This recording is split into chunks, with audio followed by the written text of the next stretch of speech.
Niyo Bosco ati ibi ni ibirori nagombaga kwereka papa ataritaba Imana. N'ubundi rero akigenda nahise numva mufitiye ideni ryo kubikora kuko hari abasigaye bamuhagarariye kandi bagomba kubona ibyiza byangezeho. Aya ni amagambo yatangajwe na Niyo Bosco ku munsi w'ejo ubwo yambikaga impeta umukunzi witwa Mukamisha Irene biyemeje kurushinga mu minsi bike cyane iri imbere. Ni ibirori byabereye muri hoteli La Palisse Gashora, byari biteganyijwe ko bizatangira ku gicamunsi cyo ku munsi w'ejo masaha saa 8 saa 9, gusa biza kurangira bitangiye bitinze masaha saa 3 y'ijoro. Murumva rero byatangiye bitinze cyane, gusa nyine abantu bihanganye kuko abambere bitabira bakurikiza amasaha mu masaha za saa 8 bari bamaze kugera kuri iyi hoteli, gusa nyine bajeho kwihangana ndetse no gutinda kuri gahunda baza kugeza ku saa 3 z'ijoro aribwo birori byatangiye. Uyu nguyu Niyo Bosco aza kwambika impeta uyu mukobwa witegura kurushinga witwa Mukamisha Irene. Niyo Bosco atereye ivi uyu mukobwa witegura kurushinga nyuma y'iminsi 9 gusa amuteye umutomo udasanzwe ku munsi w'isabukuru ye.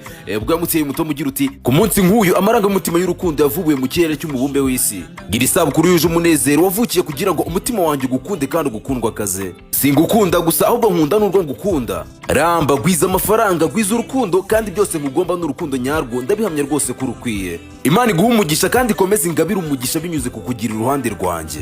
Reka twifurize Niyo Bosco ndetse n'umukunzi we Mukamisha Irene kuzagira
utazi ko ari igihe kizagera